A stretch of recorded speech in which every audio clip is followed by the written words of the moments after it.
अस्सलाम वालेकुम। इस वीडियो में हम सॉल्व करेंगे, ये आपका A2 का है पेपर 3। Course code is 9709। हम सॉल्व करेंगे नवंबर 2024। Variant is 32। So let's start. Expand 9 minus 3x to the power 1 upon 2 and ascending power of x up to and including the term x square, simplifying the coefficients. सवाल हमारे पास binomial का है। The first step is the coefficient, the first term. The first term should be 1 always, right? So what we're going to do, हमने 9 को common निकाला. We got 1 minus 3x over 9 and whole power is 1 upon 2. अब ये 1 upon 2 power 9 पे जाएगा. 9 का 1 upon 2 क्या हो जाएगा? That will be 3. 1 minus 3x over 9 क्या हो जाएगा हमारे पास? 1 over 3 times x and the whole power is 1 upon 2. अब यहाँ पर आपको वर्किंग फार्मूला पता होना चाहिए. 1 plus x to the power n is equals to 1 plus nx plus n minus 1 x square divided by 2 factorial, और ये ऐसे ही चलता रहेगा. ये हमारे पास वर्किंग फार्मूला आ गया. इस वर्किंग फार्मूला को हम अप्लाई करेंगे. 3 अपनी जगह रहेगा, फार्मूला अप्लाई होगा इसके ऊपर. So 1 plus N X. N क्या है हमारे पास? 1/2. एक्स क्या है हमारे पास? -1/3 X. 1 plus N X plus N minus 1. 1/2 minus 1 is -1/2. X square. X क्या है? -1/3 एक्स का whole square divided by 2 factorial. 2 factorial 2 हो जाएगा हमारे पास. ठीक, सिंप्लीफाई करते हैं. 1 minus 1 over 6x minus 1 over 2 2s are 4. 4 into 9 is 36 x square divided by 2. ये हो जाएगा. ठीक है. सो 1 minus 1 over 6 times x minus ये आके डिवाइड मल्टीप्लाई हो जाएगा 1/72 x स्क्वायर. ठीक है. 3 को मल्टीप्लाई करते हैं. सो 3 माइनस 3/6 कितना हो जाएगा? 1/2x माइनस 3/72 कितना हो जाएगा हमारे पास? 3/72 आ जाएगा हमारे पास. 3 2 6, 3 2 4 12. 1/24x square. ये आपका बनेगा answer. Next question. By sketching a suitable pair of graphs show that the equation cot 2x equals to sec x has exactly one root in the interval between 0 to pi over 2. Okay, आपने 0 से लेकर 90 का graph बनाना है cot 2x और sec x का, और ये show करना है कि भाई ये दोनों ग्राफ हमारे एक ही जगह पर इंटरसेक्ट करते हैं. अब अमूमन हमको कॉट का ग्राफ याद नहीं होता. आई गेस कि आपको भी याद नहीं होगा. कोई बात नहीं, मैं यहाँ पर थोड़ा बेसिक से स्टार्ट करवा लेता हूँ आपको. हम यहाँ पर ग्राफ बनाना शुरू करते हैं 10 का. ठीक है. अच्छा, हमें बनाना है ग्राफ सिर्फ और सिर्फ किसका? फर्स्ट क्वाड्रेंट तक का बनाना है. ठीक है. तो मैं यहाँ पर इसको 90 तक का लेके चल रहा हूँ. सॉरी, ठीक है जी, 90 तक का मैं लेके चल रहा हूँ यहाँ पर पाया वर्ड. अच्छा, यहाँ पर हम बना रहे हैं ग्राफ 10 का, और 10 के ग्राफ से हम सीखेंगे कि कॉट का ग्राफ हमारे पास कैसा बन रहा है. अच्छा, 10 की वैल्यू 45 पर क्या होती है? 1 होती है. तो जहाँ पर हमारे पास 45 होगा, 45 का मतलब होगा π/4, वहाँ पर वैल्यू आएगी 1 पर. ठीक है. ये यहाँ पर भी होगा, और π/4 पे यहाँ पर भी 1 होगा. क्योंकि 10 हो या कॉट हो, दोनों 45 पे 1 ही होंगे. ठीक है ना. अब जहाँ पे 10 हो रहा है इन्फिनिटी, हमारे पास इनका ग्राफ कैसा बनता है? 10 का ग्राफ हमारा ऐसा बनता है. जहाँ पर 10 अनडिफाइंड हो रहा होगा वहाँ पर कॉट 0 हो रहा होगा, और जहाँ पर 10 0 होगा वहाँ पर कॉट अनडिफाइंड होगा, क्योंकि वो आपस में रेसिप्रोकल फंक्शन है. तो कॉट का ग्राफ मेरे पास कुछ ऐसा बनेगा. इस लाइन पॉइंट से पास होता हुआ ये ऐसा आ रहा होगा. ये बन गया मेरे पास कॉट का ग्राफ. ठीक है. इसी तरह अगर आपको सेक का ग्राफ भी याद नहीं है तो कोई मसले की बात नहीं है. सेक के लिए मैं आपको कॉस से बताऊंगा. ठीक है. अच्छा, मजे की बात यह है कि हमें सिर्फ और सिर्फ जो है वो एक ही 90 तक ही चलना है, तो हमें पूरा ग्राफ बनाने की सच नीड नहीं है. अच्छा, ये मैं आपको डायरेक्ट सिर्फ समझा रहा हूँ. आप चाहें तो डायरेक्ट बनाएं, अगर आपको डायरेक्ट आता है बिल्कुल बनाएं आप. ये आ गया π/2 और ये आ गया π/2. अच्छा, कॉस का हमारे पास ग्राफ कैसे बनता है? कॉस 0 पर 1 होता है. ठीक है. और कॉस 90 पे 0 हो जाता है. तो कॉस का ग्राफ हमारे पास यूं चल रहा होता है, ये ऐसे चल रहा होता है. ठीक है. अब अगर हमारे पास कॉस 0 पर 1 है तो इसका मतलब क्या होगा कि सेक भी हमारे पास 0 पर 1 ही होगा. ठीक है, क्योंकि कॉस और सेक रेसिप्रोकल फंक्शन होते हैं. लेकिन जहाँ पर कॉज जो है वो ज़ीरो हो रहा है, वहाँ पर सेक अनडिफाइंड हो रहा होगा, तो आपका ग्राफ यहाँ से कुछ यूं चल रहा होगा, लेकिन अनडिफाइंड हो जाएगा। अब मेरे पास जो दो काम के ग्राफ्स हैं वो कौन कौन से हैं, उनमें से एक ये है कॉट का और एक ये है सेक का। अब मैं कोशिश करूंगा कि इन दोनों को एक ही ग्राफ पर कंस्ट्रक्ट करने की कोशिश करूं, ठीक है। अब ये दोनों एक ग्राफ पर चलेंगे, हमारे पास सेक और कॉट। 90 को हम बना देते हैं ऐसे करके, ये आ गया 90 हमारे पास, लिख दिया भाई हमने पाई अपॉन 2। ये हमारे पास x है, ये हमारे पास y है, और यहाँ पर हमारी वैल्यू है 1, क्योंकि दोनों पर वैल्यू 1 हमारे पास आ रही है, ठीक है। अब अगर हम यहाँ पर ग्राफ बनाते हैं किसका भाई, हम बनाते हैं ग्राफ सेक का, तो सेक का ग्राफ हमारे पास ऐसा बन रहा था, ठीक है, क्या आ गया सेक एक्स का। और अगर हम इसी पे ग्राफ बनाते हैं कॉट का, तो कॉट का ग्राफ हमारे पास ऐसा नहीं, ये आके इससे मीट होगा ना, ऐसा बन रहा था। अच्छा, हमें ये शो करना था कि दोनों का पॉइंट ऑफ इंटरसेक्शन एक होगा, तो यहाँ पर आपको नज़र आ रहा है कि भाई इनका पॉइंट ऑफ इंटरसेक्शन एक ही है। तो ये आपने कंस्ट्रक्ट करके दिखाना था, इसकी एक रफली स्केच होना चाहिए, लेकिन आपका जो गैप होता है एक्स वाई पर वो कांस्टेंट रखिएगा, बहुत वेरिएशन ना हो। अब इसमें एक अमेंडमेंट होना बाकी है कि हमारे पास जो ग्राफ है वो कॉट 2x पे है, ठीक है ना। कॉट 2x से फ़र्क क्या पड़ेगा, थोड़ा सा फ़र्क ज़रूर पड़ेगा कॉट 2x के, कि आपका ग्राफ पाई/2 पे यहाँ आके मीट नहीं होगा, ठीक है ना, क्योंकि कॉट 2x है। अगर मैं कॉट 2 और एक्स का कर दूं पाई/2, तो बेसिकली कॉट 2x का मतलब हो गया 180। 180 पे ग्राफ कैसे आएगा मेरे पास, ऐसा नहीं आएगा, इससे थोड़ा सा डिफरेंट हो जाएगा, ठीक है। तो मैं इसको ज़रा चेंज करता हूँ अब, कि मेरे पास कॉट 2x का ग्राफ कैसा आएगा। इंटरसेक्ट वो एक ही जगह करेगा, इंटरसेक्ट से मसला नहीं होगा आपको। अच्छा जी, ये आ गया मेरे पास पाई/2। अगर पाई/2 मेरे पास 90 है, तो पाई/4 क्या हो जाएगा मेरे पास, 45 हो जाएगा। ये मुझे करना पड़ेगा सिर्फ और सिर्फ कॉट के लिए, सेक पर कोई मसला नहीं आएगा, ठीक है ना।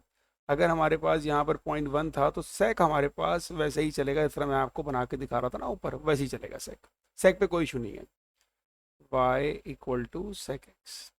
अब कॉट एक्स का मतलब क्या हुआ भाई, कॉट पाई/4 पे क्या होगा, पाई/4 का मतलब हो जाएगा 90, और कॉस 90 पर क्या था हमारे पास, ऐसे आ रहा था, जीरो आ रहा था ना।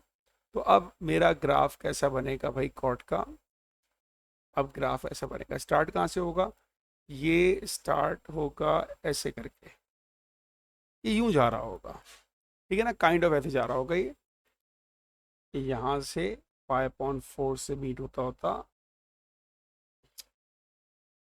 क्योंकि पाई/4 का मतलब होगा 90 पे तो जीरो होगा, ऐसे बनेगा, ये बनेगा कॉट 2x का ग्राफ, ठीक है। y=cot 2x। अभी भी देखिए इंटरसेक्ट कितनी बार हो रहा है, इंटरसेक्ट यहाँ पर एक ही बार हो रहा है, तो ये आपको शो कराना था, ठीक है। Next one, show that if a sequence of real values given by the iterative formula converges, then converges to the root in part a। Okay, अब आपको यहाँ पर आइट्रेशन का फॉर्मूला अप्लाई करना, कह रहा है converges to the root in part A. अब यहाँ पर आपको शो करना है, शो करने के लिए हम क्या करेंगे, जहाँ पर भी n+1 है, एक्स एन है, हम हर जगह एक्स एन कर देंगे, ठीक है ना, इसको एक्स कर देंगे। ये बनेगा x=1/2 tan inverse of cos x। Basically यहाँ पर आपको ये करना होता है कि जो आपकी पार्ट 1 में इक्वेशन है उसको आपने प्रूफ करना है, ठीक है ना। 2 डिवाइड हो जाएगा, मल्टीप्लाई हो जाएगा, सो 2x=tan inverse of cos 2x, ठीक है। ये बन जाएगा मेरे पास, सॉरी cos x है, cos 2x नहीं है, cos x है, ठीक है, ये बन जाएगा। अब tan वहाँ जाके क्या हो जाएगा, ये हो जाएगा tan 2x=cos x। आपको जो शो करना था वो क्या था, वो था हमारे पास cot 2x = sec x। हमारे पास आ रहा है tan 2x = cos x। tan को अगर मैं फ्लिप करूंगा तो ये आ जाएगा 1/cot 2x, और cos को फ्लिप करूंगा तो ये आ जाएगा 1/sec x। क्रॉस मल्टीप्लाई किया जाएगा तो cot 2x = sec x। यही आपकी वो इक्वेशन थी जो पहले पार्ट में थी, ये आपको प्रूफ करना था। Answer, the square root of 6 minus 8 iota can be expressed in the form of a Cartesian x plus iota y, where x and y real numbers. By first forming a quadratic equation in x and y, find the square root of 6 minus 8 iota. Okay.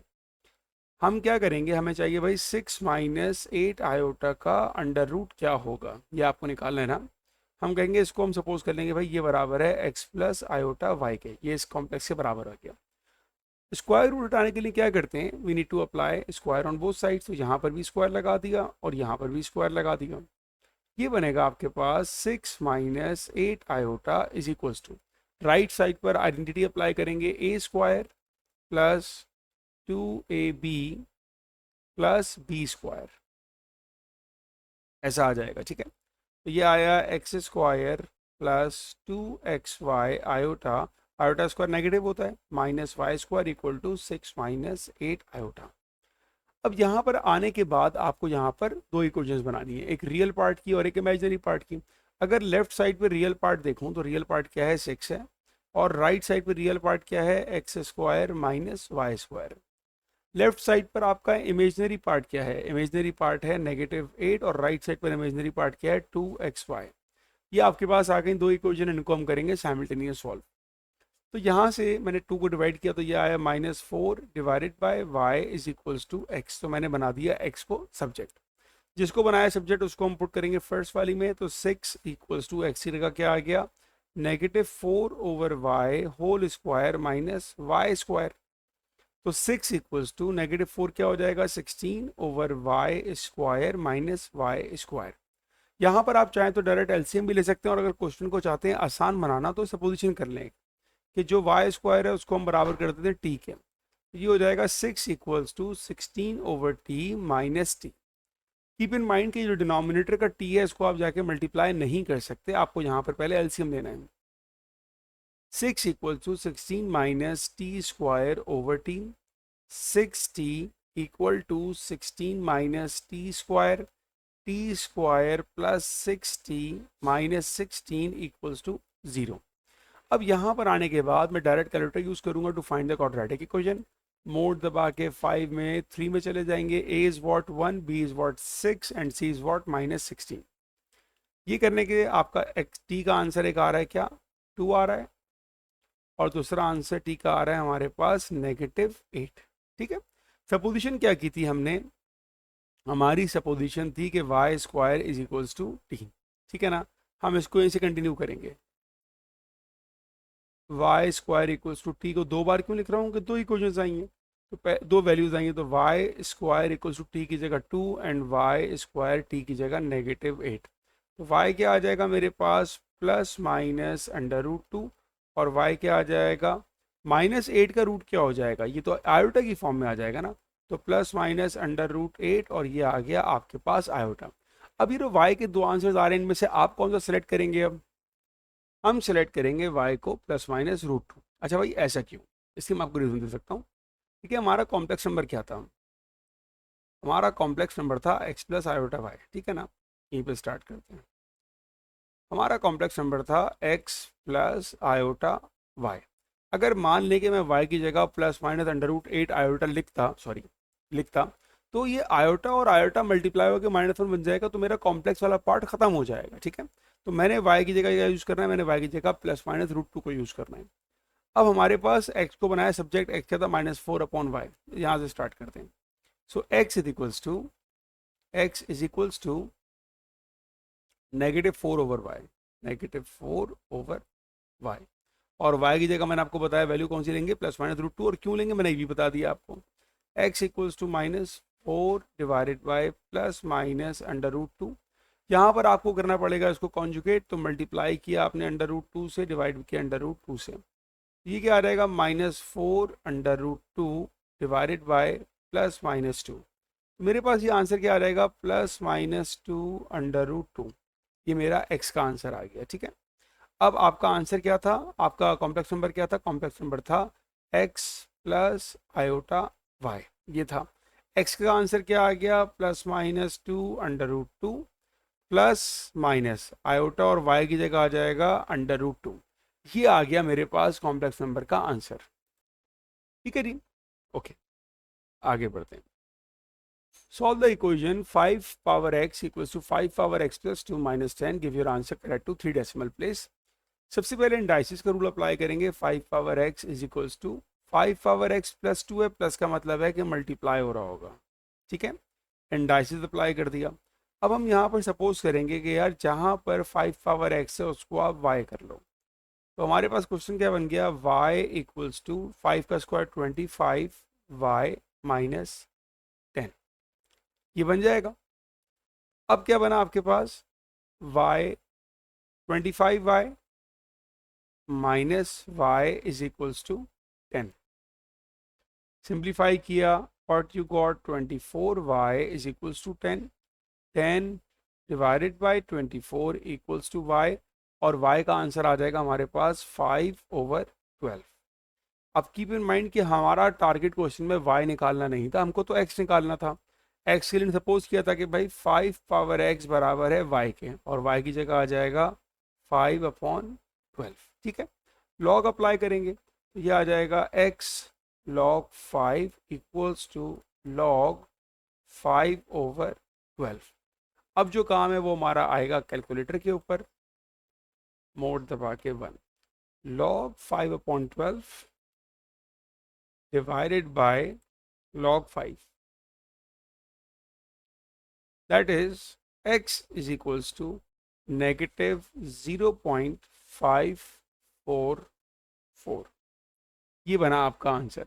ठीक है, simple यहाँ छोड़ देंगे, मजीद आगे कुछ solve करने की जरूरत नहीं है, सवाल बड़ा सिंपल सा था, तभी हमारे क्वेश्चन 3 मार्क का था, आंसर आ गया। Next one, question number 5, the complex number u is given by u equal to cos π/7 plus iota π/7 whole power 4 divided by cos π/7 minus iota sin π/7। Okay, हमारे पास पोलर कोऑर्डिनेट फॉर्म और एक exponential form के दो formula होते हैं, दोनों की वाले फॉर्म लिखते हैं। एक हमारे पास होता है u equals to r cos theta plus iota sine theta, ये हमारे पास पोलर कोऑर्डिनेट होता है, और u equals to e to the power r i theta, ये हमारे पास होता है इसका एक्सपोनेंशियल फॉर्म। जब भी आपके पास हाई पावर हो तो मैं तो रिकमेंड करूंगा हमेशा ई फॉर्म में लेके जाएं, उसको करना सॉल्व होगा। ठीक है, तो अगर मैं u को लिखूं तो u क्या है मेरे पास, u is equals to cos π/7 plus iota sine π/7। इसको मैं e की फॉर्म में लिखूं तो r क्या है, अगर मैं इसको और इसको कंपेयर करूं तो आपको पता लग जाएगा r की वैल्यू हमारे पास 1 है, तो ये बनेगा e to the power r की जगह 1 आ गया आयोटा, और थीटा क्या है, थीटा इज π/7, ये आ गया मेरा न्यूमरेटर। ठीक है, ओके, डिवाइडेड बाय, अब डिवाइड में आपके पास क्या बनेगा भाई, ये आएगा e to the power iota, और इसको होगा -π/7। अच्छा, होल में यहाँ पर पावर 4 भी है, ठीक है ना, ये पावर 4 भी चल रही है।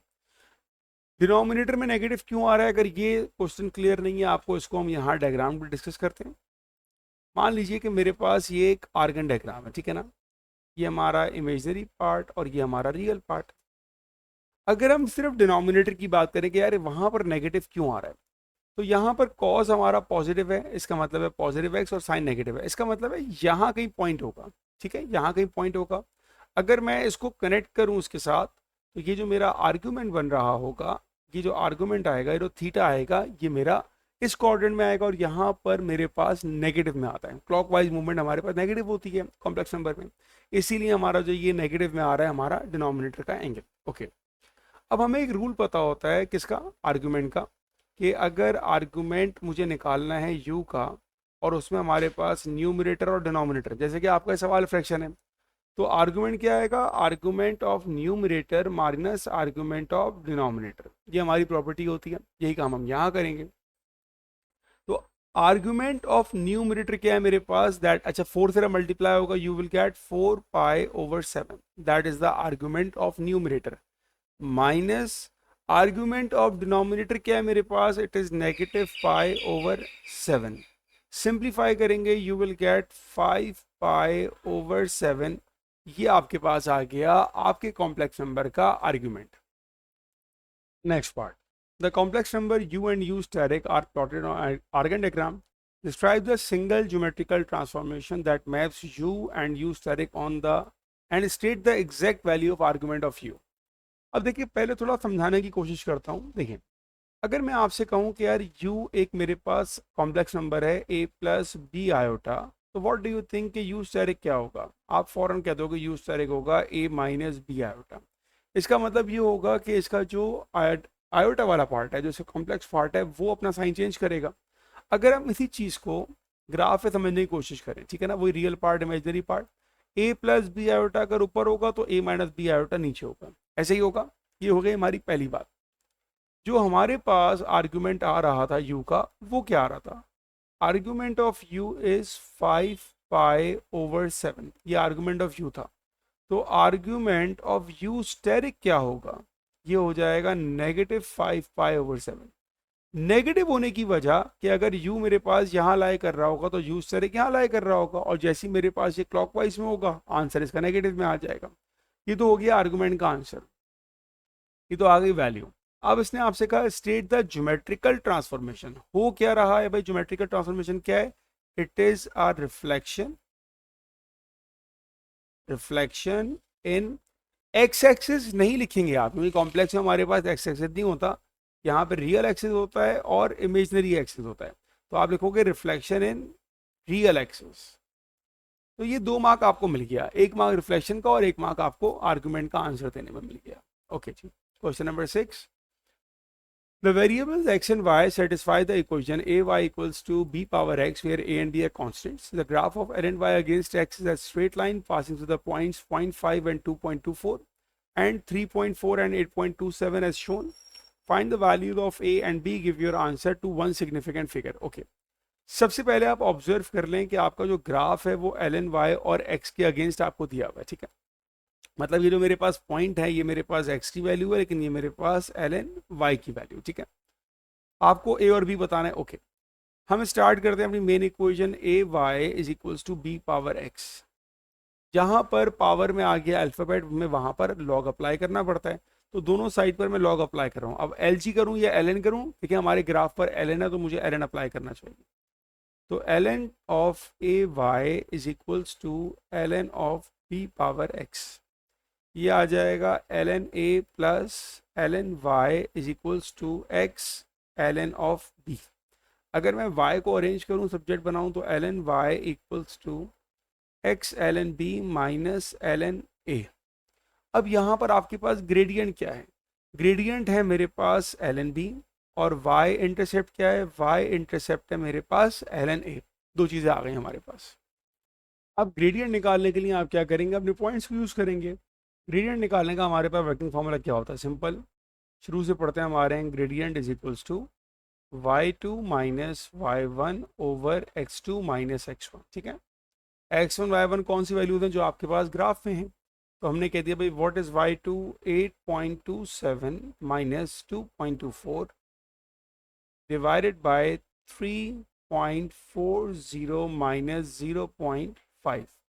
इस चीज़ को हम एग्जैक्टली ले जाएंगे अपने कैलकुलेटर स्क्रीन के ऊपर। तो ये आ जाएगा 8.27 माइनस 2.24 डिवाइडेड बाय 3.40 माइनस 0.5, और यहाँ से हमें मिल जाएगा gradient, that is equals to 2.078 या 2.08 कर देते हैं, 2.08। ये मेरा ग्रेडियंट आ रहा है, ठीक है ना। और यहाँ ग्रेडियंट कौन था? L N B. अब मैं ग्रेडियंट को इससे इक्वेट कर दूंगा, तो मैं ये कहूँगा L N B is equals to 2.08।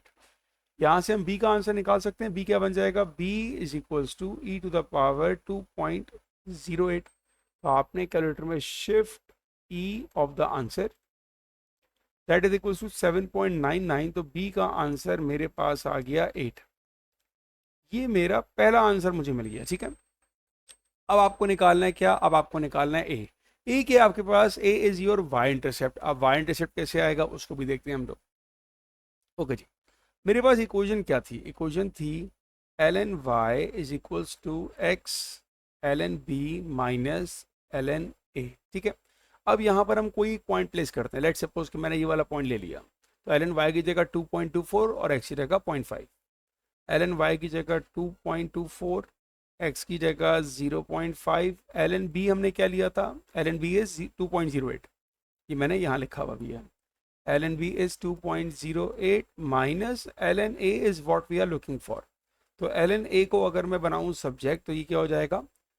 1 minute, calculator का है, 2.08 टाइम्स 0.5 -2.24, तो ln a आ जाएगा मेरे पास -1.2। अब हमें तो a चाहिए, तो a क्या हो जाएगा, e टू द पावर -1.2। आपने भी यही करना है भाई, e टू द पावर और जो भी आपका आंसर है दैट इज 0.3, तो a का आंसर आ जाएगा आपके पास 0.3। You got the value for a and b, ये आपके आंसर्स हैं। ठीक है, आगे बढ़ते हैं। Question number 7, show that the equation 10 cube of x plus 2 tan 2x minus 10x is equals to 0 may be expressed as in the form of 10 4x minus 2 tan square x minus 3। अब मुझे सबसे पहली चीज़ ये observe करनी चाहिए कि यहाँ पे मेरे पास tan 2x है और यहाँ पे मेरे पास कहीं पर भी tan 2x नहीं आ रहा। तो सबसे पहले हमें ये चीज़ यहाँ से इंडिकेट होती है कि हमें यहाँ पर डबल एंगल का फॉर्मूला अप्लाई करना पड़ेगा। स्टार्ट करते हैं इसको। tan क्यूब एक्स अपनी जगह प्लस 2 tan 2x की आएगी आइडेंटिटी माइनस tan x अपनी जगह इक्वल टू 0 अपनी जगह। अब tan 2x क्या होता है, 2 tan x divided by 1 minus tan square x, यह आपने लगा दी इसकी आइडेंटिटी। ठीक, अब आप क्या करोगे, अब आप करते हो इसका एलसीएम ले लेते हैं हम लोग। एलसीएम किसका आएगा, एलसीएम आएगा हमारे पास 1 माइनस tan स्क्वायर x का, ये आ जाएगा tan cube X times 1 minus tan square X plus 4 tan x minus tan x into 1 minus tan square x equals to 0।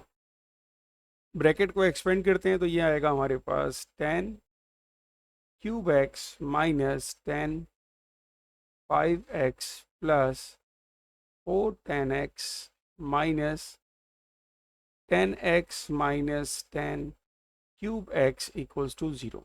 अब यहाँ पर आप घबराए नहीं, कह रहे तो 10 पावर 5 आ रही है, हमें तो चाहिए नहीं, नहीं यहाँ से 10 कॉमन भी तो आ सकता है, तो भी सिर्फ सिंप्लीफाई करते हैं। अब ये मेरे पास एक 10 क्यूब यहाँ था और एक 10 क्यूब यहाँ था, ये तो हो गए कैंसिल। अब 4 tan x minus tan x क्या बच गया मेरे पास, 3 tan x। ठीक है, minus tan 5x equals to 0। Bracket simplify करते हैं, so we got tan cube x minus tan 5x plus 4 tan x minus tan x plus 10 power 3x equals to 0। ये denominator वहाँ जाके मल्टीप्लाई होकर 0 हो जाएगा। अब बचा क्या हमारे पास, अब tan क्यूब x हो जाएगा 2 tan cube x minus tan 5x plus 4 tan x equals to 0। ये tan 5 से मत घबराइएगा कि यार हमें तो पावर 4 चाहिए प्रूफ करने में, कोई बात नहीं, कॉमन ले लेंगे हम। अब कॉमन आ जाएगा हमारे पास tan x, अब बचा क्या, 2 tan square x minus 10 power 4x plus 4 equals to 0। ये बन गया हमारे पास। ठीक है, अच्छा 4 tan x और माइनस tan x, इसको सिंप्लीफाई भी तो होना है, ये हो जाएगा हमारे पास 3। तो इसको सिंप्लीफाई किया इन दोनों को, so we got 3 tan x, 3 बच गया। अब ये हो जाएगा हमारे पास tan x equals to 0 and 2 tan square x minus tan 4x plus 3 equals to 0। इसको अगर हम अरेंज करें, tan 4 को राइट पे शिफ्ट करते हैं हम, या साइन चेंज करते हैं, tan 4x minus 2 tan square x minus 3 equals to 0। क्या हमको यही इक्वेशन शो करनी थी, ये हमको शो करनी थी। जो tan x इक्वल्स टू 0 ये नॉट पॉसिबल है, उसने हमें कह दिया कि tan x हमारा 0 के बराबर नहीं हो सकता, और जो हमें इक्वेशन प्रूफ करनी थी वो हमारे पास इक्वेशन आ चुकी है। ठीक है ना, ये आपका आंसर बन गया, प्रूफ दैट कर दिया आपने। Next one, hence solve the equation tan cube 2 theta plus 2 tan 4 theta minus tan 2 theta equals to 0 for 0 to pi, give your answer in exact form। okay, सबसे पहले कीवर्ड क्या है हमारे पास, हैंस का keyword लग गया, इसका मतलब है लास्ट वाला जो पार्ट था वो यूज होगा। tan क्यूब 2 थीटा और tan cube x 2 tan 4 theta 2 tan 2 theta, तो इसका मतलब ये हुआ कि जो हमारा आंसर था वो हम आंसर यहाँ पर यूज करेंगे। ठीक है। तो ये आंसर को हम अब कैसे यूज़ करेंगे भाई, कि हमने इस इक्वेशन को इस फॉर्म में लिख दिया था, ये बात याद रखें, ठीक है ना। ये इक्वेशन इस फॉर्म में आ गई थी तो हम इसको यूज़ करेंगे। बट कीप इन माइंड कि यहाँ पर हमारे पास 2θ चल रहा है, तो हम अपनी इक्वेशन में जहाँ पर भी x होगा वहाँ 2x यूज़ करेंगे। तो इक्वेशन क्या आ जाएगी हमारे पास, सेम ये इक्वेशन आएगी लेकिन 2x हो जाएगा। So that is tan 4 2θ minus 2 tan square 2θ minus 3 is equals to 0। ये आपका पहला स्टेप कि आपने हैंस वाले पार्ट को यहाँ पर यूज़ कर लिया। अब ये हमारे पास मिडिल टर्म बन गई है, 3 1 आर 3 एंड 3 माइनस 1 इज 2। तो मैं इसको डायरेक्ट मिडिल टर्म कर रहा हूँ, tan 4 2θ minus 3 tan square 2θ plus tan square 2θ minus 3 equals to 0। Common क्या आ जाएगा हमारे पास, tan स्क्वायर 2θ माइनस 3 प्लस 1, दोनों ब्रैकेट सेम आ रहे हैं, यहाँ तक ठीक करें, कॉमन निकाल लेंगे। बचा क्या आपके पास, tan square 2θ plus 1 equals to 0। Equate कर लेंगे।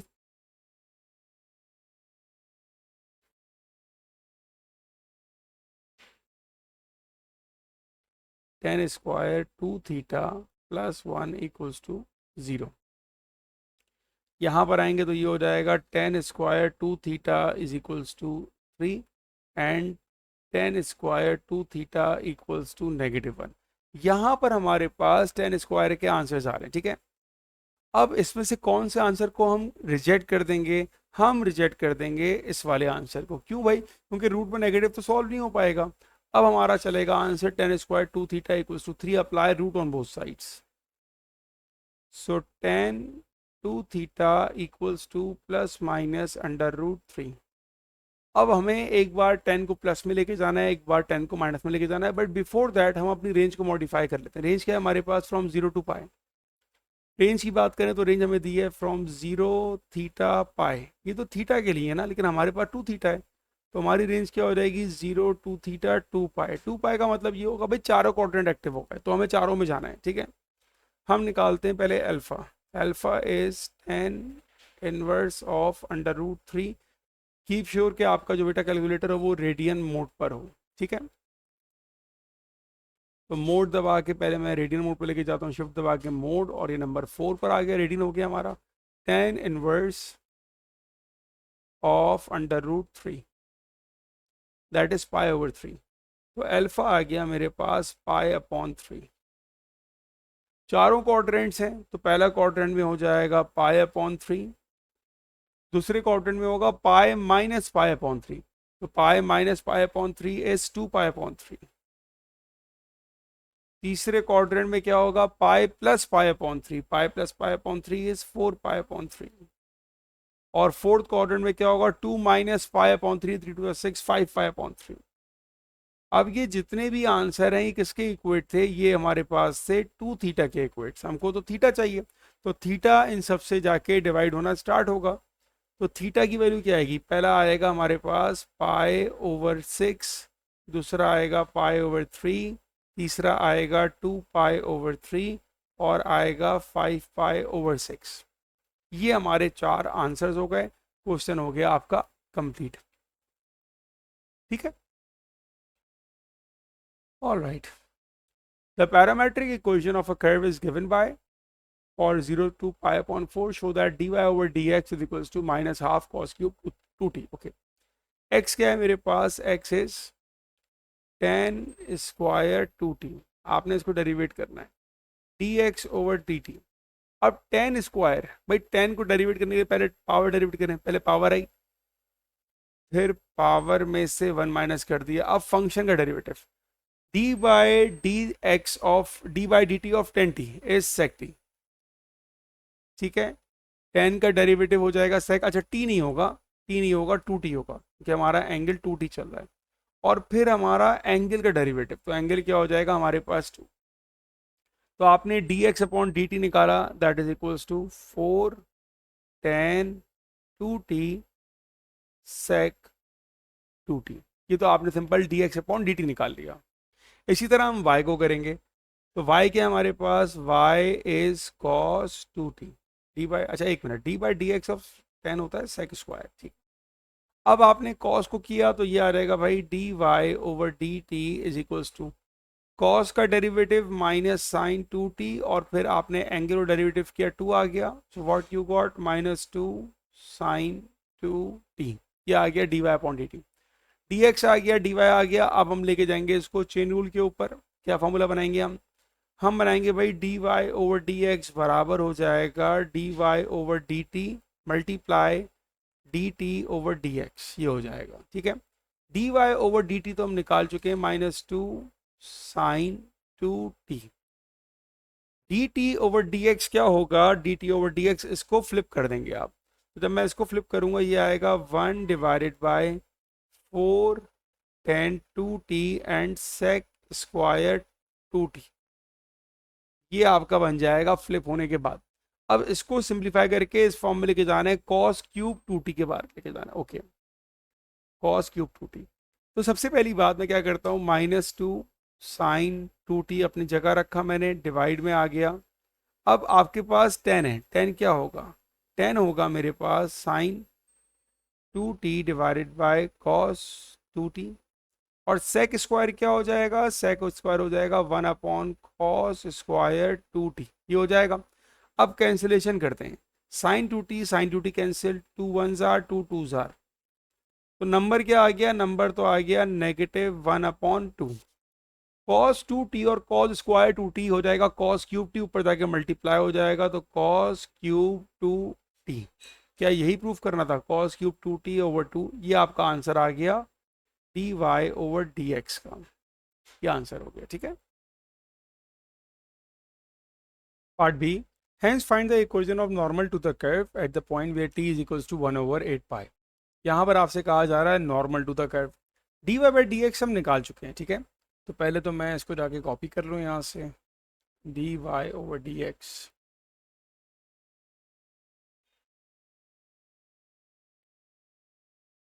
D y by d x को हमने कॉपी कर लिया, और यहाँ पर हम एक्स टी की जगह 1 ओवर 8 पाई यूज़ करेंगे। तो d y by d x is equals to negative 1 over 2 cos cube of 2 time pi over 8।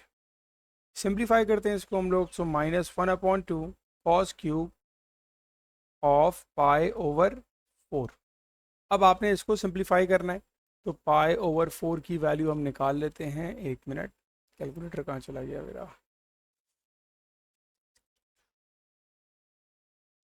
आ गया कैलकुलेटर।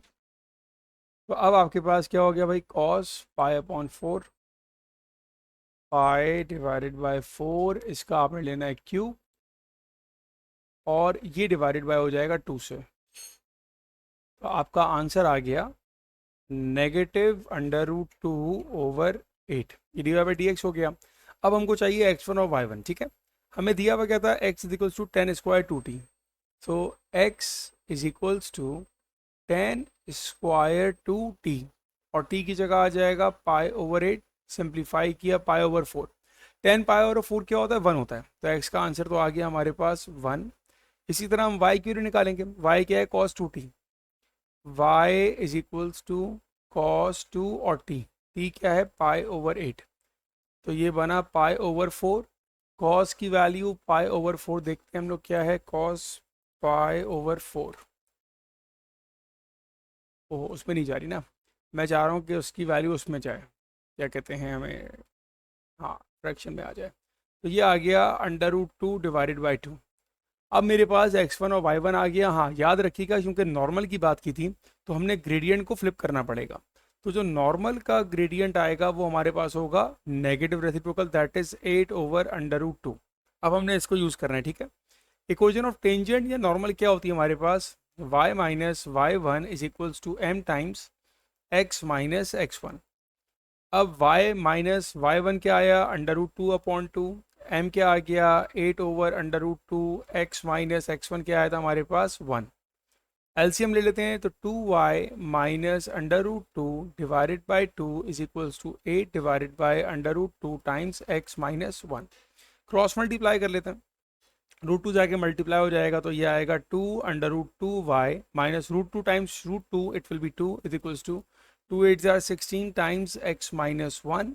तो 2 under root two y is equals to 16x minus 16 plus 2। तो क्या बना आपके पास 2 under root two y is equals to 16x minus 14। आपको question किस form में आंसर देना है, y equals to m x plus c. इसका मतलब है कि y का कोफिशिएंट हमारा 1 होना चाहिए।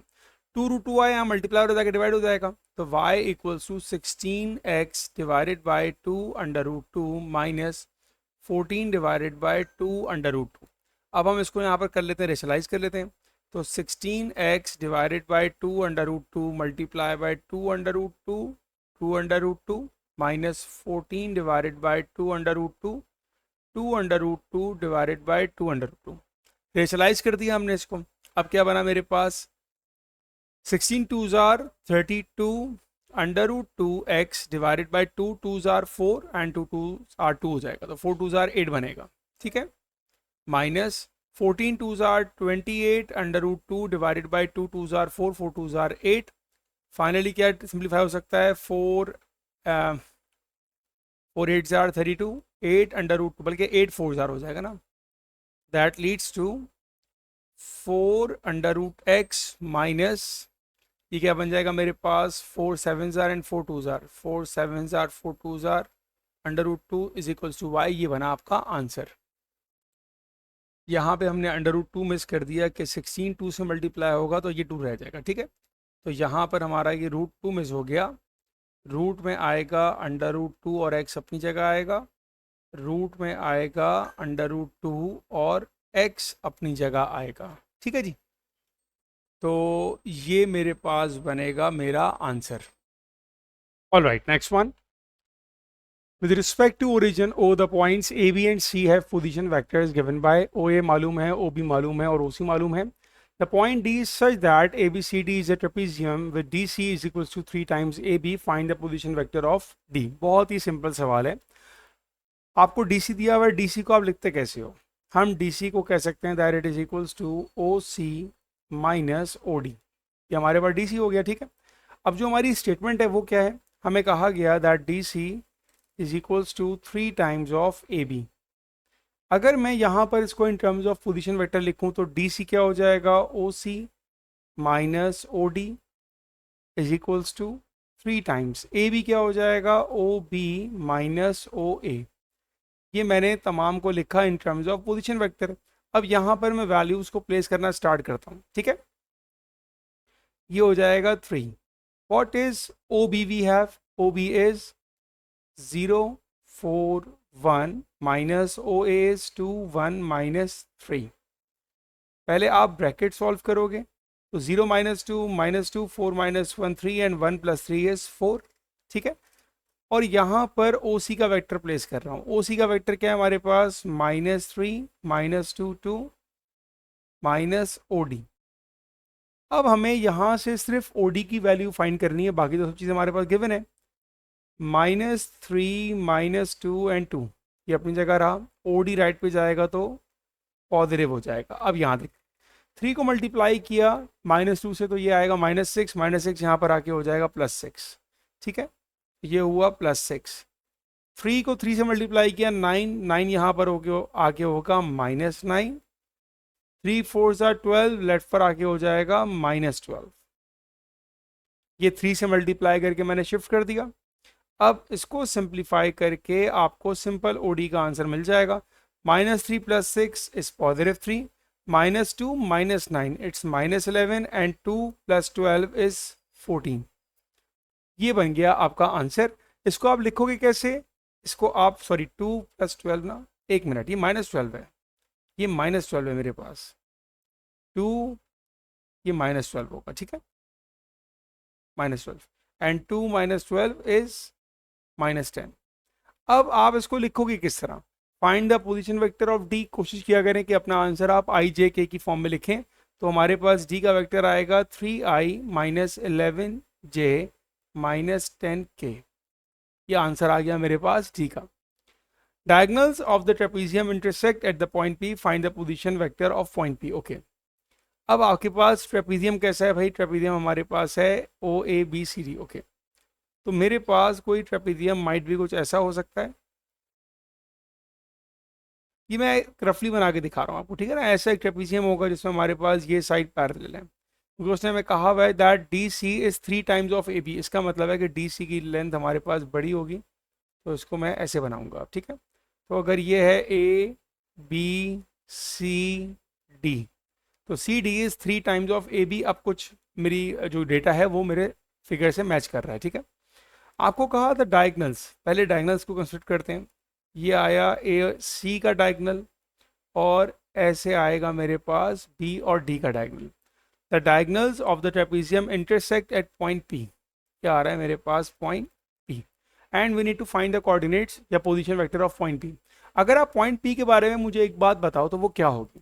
पॉइंट पी मेरे पास है इंटरसेक्शन पॉइंट, जहां दोनों डायगोनल मीट कर रहे हैं, वो पॉइंट मेरे पास पी हो रहा है।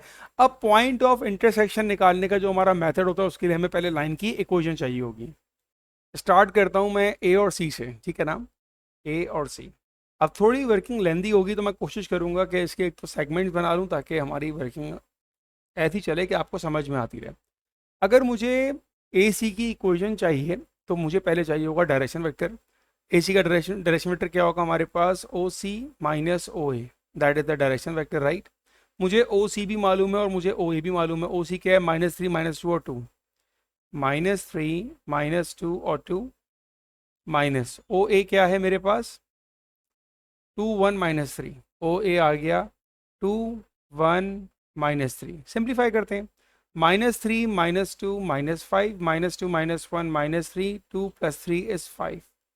ये मेरे पास आ गया क्या? डायरेक्शन वेक्टर, जिसको हम कह रहे हैं भाई यहाँ पर ये एम हो गया, ठीक है ना। डायरेक्शन वेक्टर निकाल लिया मैंने। अब हमारे पास इक्वेशन ऑफ ए सी निकालते हैं। Equation of A C, so r is equal to, क्योंकि ए सी है तो पहले ए का पॉइंट लिखूंगा। ए का पॉइंट क्या है? 2 1 -3, 2 1 -3, 2i प्लस जे -3k plus lambda times direction vector. वो क्या हो जाएगा? 5i, सॉरी माइनस है ना, हाँ -5 है, ये माइनस है, -5i -3j and plus 5k। ये मेरे पास आ गई है ए सी की इक्वेशन। अब पॉइंट पी यहाँ पर लाई कर रहा है, तो अगर मैं इसको लिखूं पैरामेट्रिक फॉर्म में, आई जे के अलग करूं, तो एक्स क्या बनेगा मेरे पास? एक्स बनेगा 2 -5 लैम्डा। वाई क्या बनेगा मेरे पास? वाई बनेगा 1 -3 लैम्डा। और जेड क्या बनेगा मेरे पास? जेड बनेगा -3 प्लस 5 लैम्डा। ये मैंने क्या किया? ये मैंने निकाली इक्वेशन ऑफ ए सी, उसको पैरामेट्रिक फॉर्म में लेके गया, तो मेरे पास बेसिकली पी के कोऑर्डिनेट्स आ गए। पी के एक्स वाई जेड है मेरे पास। जिस तरह मैंने काम किया है ए सी के लिए, बिल्कुल मैं वैसे ही काम करूंगा अब बी और डी के लिए, ठीक है। सेकंड मैं पोर्शन पहले बना लूँ यहाँ पर, नहीं थोड़ी लाइन बड़ी करते हैं, छोटी लाइन हो जाएगी। अब सही है, ठीक है। अब वही काम करेंगे बी और डी के लिए। पहले आएगा बी डी का पोजीशन वेक्टर। क्या बनेगा पोजीशन वेक्टर? पोजीशन वेक्टर हो जाएगा इनका O D minus O B. D हम निकाल चुके हैं और बी हमें मालूम है। ओ डी क्या आया था हमारे पास? 3 -11 और -10। 3 -11 -10 माइनस ओ बी क्या है? O B is 041। O B is 041। तो पोजीशन वेक्टर क्या आ रहेगा? 3 -0 3 -11 -4 -15 एंड -10 -1 -11। ये तो आ गया मेरे पास इसका पोजीशन वेक्टर। अब बी डी की इक्वेशन में पहला पॉइंट बी है, तो इसका हमारे पास इक्वेशन क्या बनेगा भाई? बी का कोऑर्डिनेट क्या है? बी का कोऑर्डिनेट क्या था? 041। 0 तो खत्म हो गया, 4 और 1, इसका मतलब है 4j प्लस के। सही है ना, ये तो आ गया। प्लस अब लैम्डा यूज कर लिया, तो यहाँ पर म्यू लेकर आ गया। और डायरेक्शन वेक्टर क्या है? 3i -15j -11k। ये हो गया। इसको भी पैरामेट्रिक फॉर्म में लेकर आते हैं। यहाँ से x क्या हो जाएगा मेरे पास? x हो जाएगा 4 + 3 म्यू y क्या हो जाएगा, y ओ सॉरी x तो है ही नहीं, x तो यहाँ पर है ही नहीं क्योंकि यहाँ तो खाली 0 है मेरे पास। तो x में आ जाएगा मेरे पास सिर्फ और सिर्फ 3 म्यू, y हो जाएगा 4 माइनस 15 म्यू, और z क्या हो जाएगा 1 माइनस 11 म्यू। ये हमारे पास एक्स वाई जेड की आ गई। अब हमें निकालना है पी का कोऑर्डिनेट, तो हम इक्वेट करते हैं, ठीक है। हम इक्वेट करते हैं भाई एक्स को लेफ्ट साइड पर, या एक एक्स हमारे पास क्या है 2 माइनस 5 लैम्डा, और दूसरा एक्स हमारे पास क्या है 3 म्यू। तो मेरे पास यहाँ से म्यू की एक वैल्यू आ जाएगी that is 2 minus 5 lambda divided by 3। अब हम y को इक्वेट करते हैं, y क्या है मेरे पास 1 minus 3 lambda is equals to 4 minus 15 mu, और म्यू की जगह हमारे पास जो वैल्यू हमने बनाई है उसको लिख देंगे यहाँ पर 2 minus 5 lambda over 3। So 1 minus 3 lambda is equals to 3 1s are 3 5s are 4 minus 5 2s are 10 minus minus plus 25 lambda.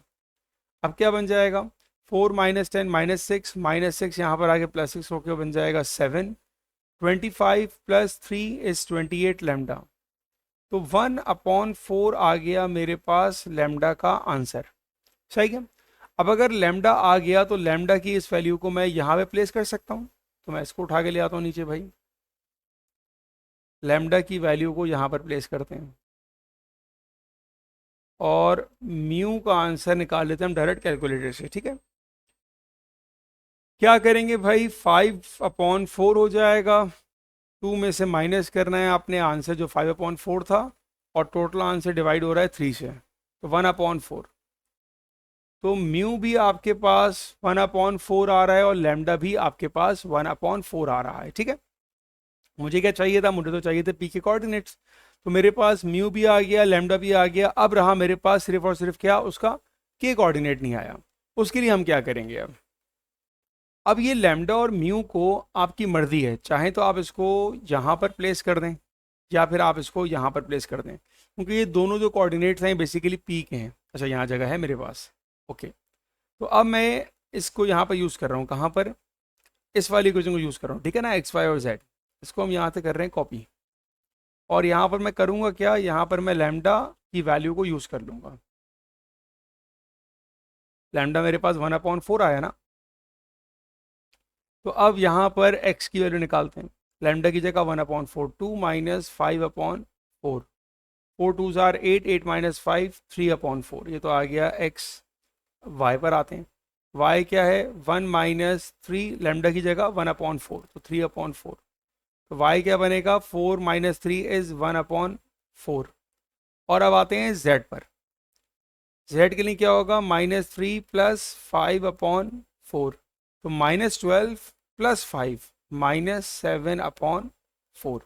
तो आपके पास x भी आ गया, y भी आ गया, z भी आ गया। अब आपका जो p का कोऑर्डिनेट है उसको कैसे लिखा जाएगा भाई, OP। फाइनल आंसर कैसे देंगे आप, x क्या था मेरे पास, x था 3/4i, y क्या था 1/4j, z क्या था 7/4k। ये आपका p का बन गया कोऑर्डिनेट। सिंपल, आपने पॉइंट ऑफ इंटरसेक्शन का कॉन्सेप्ट यूज किया आंसर निकालने के लिए, ये आंसर हो गया। Using a scalar product calculate the angle A B and C. Okay, A B और सी का आपको चाहिए भाई स्केलर वेक्टर ना, मतलब एंगल चाहिए आपको। उसके लिए मुझे पहले क्या करना पड़ेगा, मुझे निकालना पड़ेगा सबसे पहले वेक्टर ए बी निकालना पड़ेगा, और बी और सी निकालना पड़ेगा। पहले आते हैं ए बी क्या बनेगा, ए बी बनेगा O B minus O A, if I am not wrong ये हम निकाल चुके हैं। ए बी हम कहाँ निकाल चुके थे, ए बी कहाँ आया था, नहीं निकाला हमने अभी तक, ये निकाला था ना हमने, ये रहा। ए बी क्या आया था हमारे पास -2 3 एंड 4। ए बी आया था भाई -2 3 एंड 4, ये आया मेरे पास ए बी। दूसरा हमारे पास है बी एंड सी। क्या हमने बी और सी निकाला है, हमने बी और सी नहीं निकाला, नहीं निकाला, चलें जी निकालते हैं। ओ सी माइनस ओ बी हो जाएगा, B C is what O C minus O B. O C और ओ बी हमें मालूम है, ओ सी -3 -2 और 2, -3 -2 और 2, माइनस ओ बी क्या है 0 4 1, 0 4 1। सो -3 -0 इट्स -3 -2 -4 -6 2 -1 इज 1। ये मेरे पास दो वेक्टर्स आ गए, एक ए बी का आ गया और एक बी सी का आ गया, ठीक है। तो एक को मैंने कह दिया भाई ये मेरे पास ए है और एक को मैंने कह दिया मेरे पास बी है। अब हमारे पास फॉर्मूला क्या होता है? Formula says A dot B is equals to A का मैग्नीट्यूड, बी का मैग्नीट्यूड एंड थीटा कॉस। ये हमारा वर्किंग फॉर्मूला आ गया, ठीक है। अब मैं यहीं पर ए और बी के मैग्नीट्यूड भी निकाल लेता हूँ साथ ही साथ। तो ए का मैग्नीट्यूड क्या हो जाएगा? अंडर रूट ऑफ -2 का स्क्वायर 4, 3 का स्क्वायर 9, 4 का स्क्वायर 16, 16 प्लस 9 25, नहीं 16 हाँ 25, 25 प्लस 4 29। तो ये तो आ गया ए का मैग्नीट्यूड। यहीं पे निकालते हैं बी का मैग्नीट्यूड। रूट -3 का स्क्वायर 9, 6 का स्क्वायर 36, 1 का स्क्वायर 1, 36 प्लस 10 इज 46। ए और बी आ गया, वैल्यू प्लेस करते हैं। ए क्या था? ए हमारे पास था -2, 3 एंड 4 टाइम्स। बी क्या था? -3 -6 1 इज इक्वल्स टू ए का मैग्नीट्यूड अंडर रूट 29, बी का magnitude under root 46 and cos theta. अब यहाँ पर हमें थीटा निकालना है। वर्किंग क्या होगी? -2 into -3 is +6, 3 6 are 18 and 4 1 are 4 is equals to under root of 29 into 46 cos of theta. Simplify कर लेते हैं इसको। 6 प्लस 4 10, 10 माइनस 18 हो जाएगा -8। तो अब हमारे पास -8 डिवाइडेड बाय अंडर रूट में कौन कौन आ रहा है वहाँ से 29 इंटू 46, और जो भी आंसर आएगा उसका हम ले लेंगे कॉस ऑफ एंगल। अब आपका कैलकुलेटर भी रेडियन मोड पर है। क्या मेरे पास कोई कंडीशन है रेडियन डिग्री की? नहीं, कोई भी कंडीशन नहीं है। जब कुछ भी नहीं है तो मैं डिग्री में ले आता हूँ अपना आंसर। डिग्री कर लिया मैंने, ठीक है। Cause inverse of answer that is 102.65। आपके पास एंगल आ गया 102.65 डिग्री। सही है बेटा? अच्छा ठीक। Part C, using a scalar product calculate angle A B C. अच्छा जी, ए बी और सी का आपको वेक्टर एंगल निकालना है, ए बी एंड सी। अगर हम इसको कंस्ट्रक्ट करें तो ये क्या होगा? अगर एक वेक्टर मेरे पास है ए बी, तो दूसरा वेक्टर मेरे पास ऐसा आ रहा है बी सी। एक रफली भी अगर मैं एग्जांपल दूं ऐसे ही चलेगा, ठीक है ना। एक आ रहा है ए से लेके बी और एक आ रहा है बी से लेके सी। जब भी हम एंगल निकालते हैं इस बात को हम याद रखते हैं कि हमारे पास दोनों जो एरोज होते हैं या तो बोथ आउटवर्ड्स हों या बोथ इनवर्ड्स हों। ऐसा नहीं हो सकता, ठीक है। तो इसका मतलब ये होगा कि जो एंगल मुझे चाहिए होगा उसके लिए मैं इसकी डायरेक्शन को चेंज कर देता हूँ, ये कर देता हूँ। मतलब अब मुझे ए बी नहीं चाहिए, अब मुझे बी ए चाहिए। ये मेरा पहला काम हुआ कि मुझे बी ए चाहिए, क्योंकि अगर आपने इसको नहीं कंसीडर किया तो आपका आंसर गलत आ जाएगा, ठीक है। अच्छा, ए बी हम निकाल चुके थे, आई गेस ए बी हमने यहाँ निकाला था, ठीक है। ये हमारे पास ए बी था। तो अगर ए बी -2 3 एंड 4 आ रहा है तो बी ए क्या हो जाएगा? साइन अपोजिट हो जाएगा, 2 -3 -4 हो जाएगा। तो ये हो जाएगा हमारे पास 2 -3 -4। ये हो गया मेरे पास बी है, ठीक है। इसी तरह अब मुझे चाहिए अपने पास vector B and C. B and C का वर्किंग फॉर्मूला क्या बनेगा? In terms of position vector O C minus O B, ये बन जाएगा। ओ सी का वेक्टर क्या है? O C -3 -2 and 2, -3 -2 and 2 minus O B क्या है? 0 4 1। ओ बी आ गया 0 4 1। सिंप्लीफाई कर लेते हैं इसको। सो -3 -0 -3 -2 -4 -6 2 -1 इज 1। ये आ गया मेरे पास बी और सी का वेक्टर। तो एक को मैं कह दूंगा एक ए बन जाएगा और एक बी बन जाएगा। तो मान ले मैंने कह दिया भाई ये बी है और ये मेरे पास ए है। क्यों ऐसा किया? हमारे पास फॉर्मूला क्या होता है? हमारे पास फॉर्मूला होता है A dot B is equals to magnitude of A magnitude of B cos theta. ये वर्किंग फॉर्मूला है हमारे पास, ठीक। अब आते हैं ए के मैग्नीट्यूड के ऊपर। Magnitude of A under root of x square plus y square plus z square, x का स्क्वायर 2, 2 का स्क्वायर 4, 3 का स्क्वायर 9, 4 का स्क्वायर 16, 16 प्लस 4 20 प्लस 9 29। ये तो आ गया ए का मैग्नीट्यूड। मैग्नीट्यूड ऑफ बी क्या हो जाएगा? 3 का स्क्वायर हो जाएगा 9, 6 का 36 और 1 का 1। That gives you the value of 46। ये आ गया बी का मैग्नीट्यूड। वैल्यू यूज करते हैं यहाँ पर। ए क्या था? ए था 2 -3 एंड -4, बी क्या था, बी था -3 -6 1, ए का मैग्नीट्यूड √29, बी का magnitude √46 and cos of theta. अब इसको सिंप्लीफाई करेंगे, 2 into -3 -6 minus minus plus 6 3 4 18 -4 into 1 -4 equals to under root of 29 into 46 into cos of theta. ये बन गया। अब इसको आपने कैलकुलेटर पे यूज़ करना है इसको भाई। क्या होगा अब ये, ऑन करते हैं इसको पहले। ये बनेगा आपके पास 18 - 4 इज 14, 14 - 6 8, 8 divided by under root of 29 into 46, और जो भी आंसर आ रहा है इसका कॉस ऑफ इनवर्स 77.34। अब ये जो आंसर है अभी मेरे पास ये डिग्रीज में, क्वेश्चन में कुछ भी नहीं कहा कि आपका आंसर डिग्री हो या रेडियन हो, सिर्फ कहा हुआ है कैलकुलेट द एंगल। तो अभी आप दोनों में अपना आंसर दे सकते हो, आंसर आ गया 77.34। ठीक है, ये आंसर है। ओके जी। A balloon in the shape of a sphere has a volume V and radius R. Air is poured into a balloon at a rate of 40 pi. At the same time, air begins to flow out of balloon at a rate of 0.8 pi r. The balloon remains a sphere at all times. Show that R and T satisfy the differential equation. Start करने से पहले क्या क्या मालूम होना चाहिए भाई, volume of sphere आपको पता होना चाहिए। ठीक है, तो वॉल्यूम ऑफ स्फीयर हमारे पास क्या होता है, 4/3 पाई आर क्यूब। ये हमारे पास वॉल्यूम ऑफ स्फीयर होता है। अगर मैं इसको डेरिवेट कर दूं तो dv/dr हमारे पास आ जाएगा 4 पाई आर स्क्वायर। ये हमारे पास dv/dr हो जाएगा। हमें चाहिए dr/dt। अच्छा जी, हमें वॉल्यूम के बारे में कुछ कहा हुआ है क्या, air is pumped into a balloon at a constant rate of 40 pi. ये आपके पास रेट आ गया। At the same time air begins to flow out of the balloon at a rate of 0.8 pi r. इसका मतलब है ये अगर बाहर जा रहा है तो ये सब्ट्रैक्ट होगा। तो मैं ये कह सकता हूँ कि मेरे पास जो dv/dt आएगा वो क्या आएगा, 40 pi at time equal to 0 and r equal to 0। उसी टाइम पे जब निकलेगा तो क्या हो जाएगा, -0.8 पाई r। ये हमारे पास बन गया। ठीक है ना, हमें शो क्या करना है, dr/dt। ओके, अब हम यहाँ पर हेल्प लेंगे किसकी, चेन रूल की।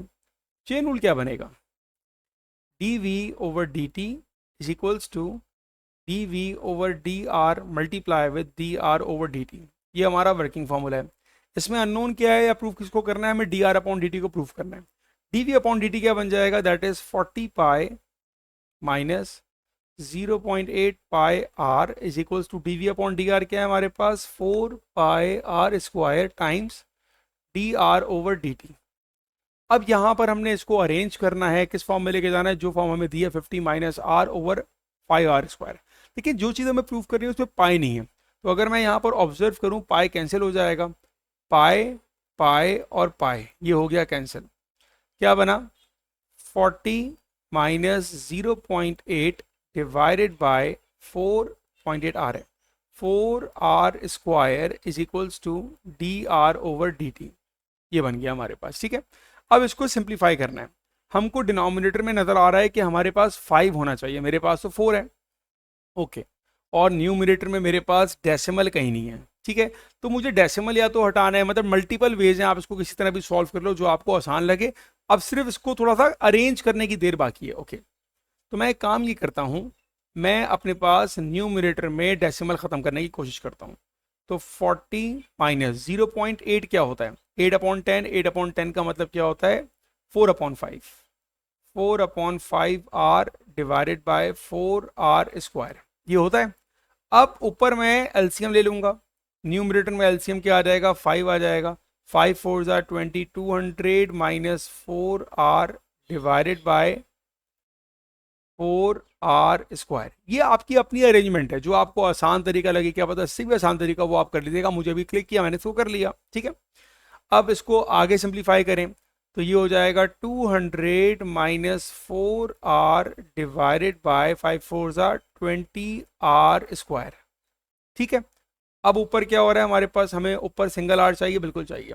ऊपर से हमने 4 कॉमन निकाल लिया, क्या बनेगा, 50 minus r divided by 20r square.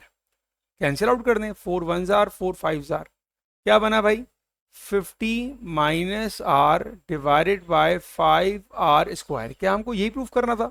यही प्रूफ करना था। तो ये आ गया हमारे पास dr/dt।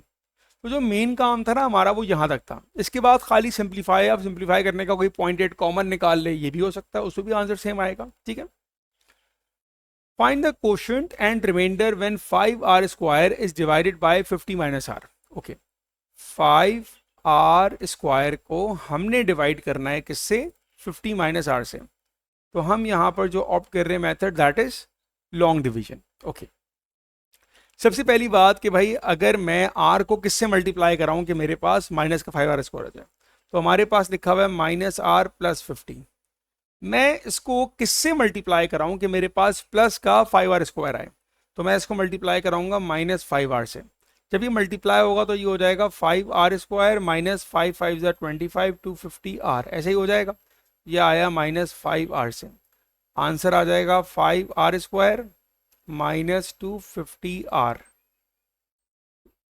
माइनस किया, साइन चेंज हुआ, कैंसिल हुआ, क्या बना मेरे पास? 250r। ये क्या आ गया भाई? ये आपका रिमाइंडर आ गया।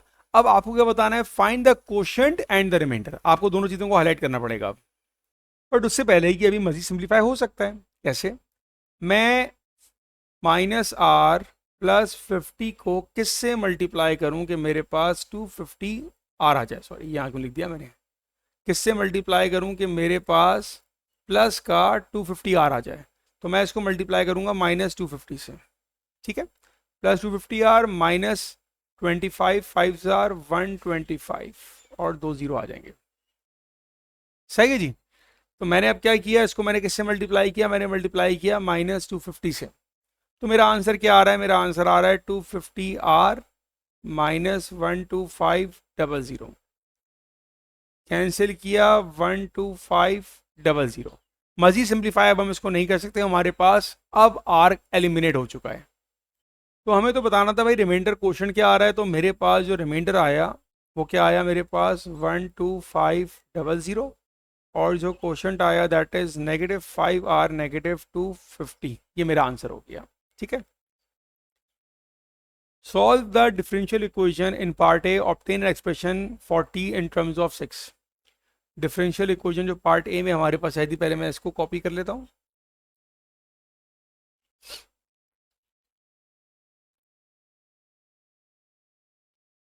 जब हम डिफरेंशियल इक्वेशन को सिंप्लीफाई करना स्टार्ट करते हैं, पहला स्टेप क्या होता है कि हमने अल्फ़ाबेट्स को अलग अलग करना होता है। ठीक है, तो ये आ जाएगा 5r² divided by 50 minus r dr equals to dt।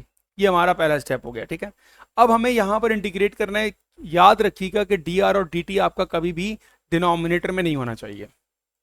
अब ये जो हमारे पास एक्सप्रेशन आ रहा है, हमने इस जैसा एक्सप्रेशन लास्ट पार्ट में सॉल्व किया था जहां उससे हमसे निकलवाया था रिमाइंडर ऑफ क्वेश्चन क्या है। अब यहाँ पर अक्सर बच्चे कंफ्यूज होते हैं लिखने के तरीके में। मैं आपको सिंपल सी एग्जांपल देता हूँ। मान लीजिए आपके पास लिखा हुआ है 7/5। ठीक है, मैंने कहा 7, मैंने कहा 5, 5 1 जार 5 बचा 2, ऐसा बचेगा। अब हम इसको लिखते कैसे हैं? हमारे पास लिखा जाएगा 1 होल 2/5, ऐसे लिखा जाएगा कि जब मैं इसको कन्वर्ट करूंगा दोबारा बन जाएगा। अब 1 क्या था मेरा? 1 था मेरा quotient. Quotient plus remainder upon divider. ये मेरी एक सिंपल सी जनरल सी इक्वेशन होती है। मैंने भी कभी फॉर्मूला याद नहीं किया होता, मैं इसको हमेशा ऐसे ही डिराइव करता हूँ। ठीक है, तो आपने इसको लिखना है तो ये आप इस तरीके से लिख सकते हो। अब इसका क्वोशंट और डिवाइजर मेरे पास अब मौजूद है, तो मैं यहाँ भी लिखूंगा जनरल फार्मूला कि quotient plus remainder upon divisor times dr equals to dt। Examiner ने हमसे ये काम पहले ही करवा लिया था। क्वोशंट क्या था हमारे पास? क्वोशंट था -5r minus 250, -5r minus 250 plus remainder क्या आया था मेरे पास? 12500, 12500 डिवाइडेड बाय डिवाइजर कौन था? किससे डिवाइड किया? 50 माइनस आर से डिवाइड कर रहे थे। 50 माइनस आर, ये हमने लिख दिया इस पूरे की जगह इज इक्वल्स टू dt, ताकि अब इंटीग्रेट करने में हमको आसानी हो। अब अगर मैं dr को तीनों के साथ लिख दूं तो ये हो जाएगा -5r dr minus 250 dr and 12500 50 minus r and dr। ये आ गया मेरे पास dt। सही भाई, अब आपको क्या करना है? अब इसको इंटीग्रेट करना स्टार्ट करें। -5r का इंटीग्रल क्या हो जाएगा, मैं इंटीग्रेट करना स्टार्ट कर रहा हूँ, ठीक है ना, ये भी इंटीग्रेट, ये भी इंटीग्रेट, ये भी इंटीग्रेट और ये भी इंटीग्रेट। -5r का इंटीग्रल क्या हो जाएगा, -5r² अपॉन 250 का इंटीग्रल क्या हो जाएगा, 250r प्लस ये जो, अच्छा 12500 तो हमारे पास कोफिशिएंट बाहर आ जाएगा। डिनोमिनेटर किसका है, डिनोमिनेटर मेरे पास है ln का, ठीक है, तो ये हो जाएगा ln ऑफ 50 माइनस आर, लेकिन हमको माइनस से मल्टीप्लाई करना पड़ेगा, क्यों, जब हम ln को इंटीग्रेट, ln का इंटीग्रल फंक्शन यूज कर रहे होते हैं तो हम ये कहते हैं कि जो आपका डिनोमिनेटर है ना उसका डेरिवेटिव ऊपर आना चाहिए, तो डेरिवेटिव क्या होगा इसका, -1, तो मुझे माइनस से मल्टीप्लाई करना पड़ेगा, और उसके लिए मैं डायरेक्ट क्या कर रहा हूं, मैं यहां पर इसका साइन माइनस कर रहा हूं। ये मैंने ln को इंटीग्रेट किया है कि जो फंक्शन आपका डिनोमिनेटर में है उसका डेरिवेटिव न्यूमिनेटर में होना चाहिए, तो डिनोमिनेटर में तो इसका डेरिवेटिव क्या बनता, -1 बनता, तो मुझे माइनस से मल्टीप्लाई करना पड़ा इसकी वजह से। ये मेरा फंक्शन हो गया integrate, is equals to d t का हो जाएगा t एंड प्लस सी। अब c निकालने के लिए आपको कोई कंडीशन वगैरह दी थी स्टार्ट में, when t is 0 r is 0, ठीक है, when t is 0 r is 0, तो r की जगह 0 पुट किया और t की जगह 0 पुट किया, इससे आंसर क्या है, ये भी 0 हो गया, 0 हो गया, यहाँ पर बचा 12500 और ln of 50 is equals to c। सही है जी, तो अब मेरे पास ln ऑफ 50 क्या आ रहा है, ln ऑफ 50 टाइम्स 12500, तो आपके पास जो c का आंसर आ रहा है इट इज़ -48900।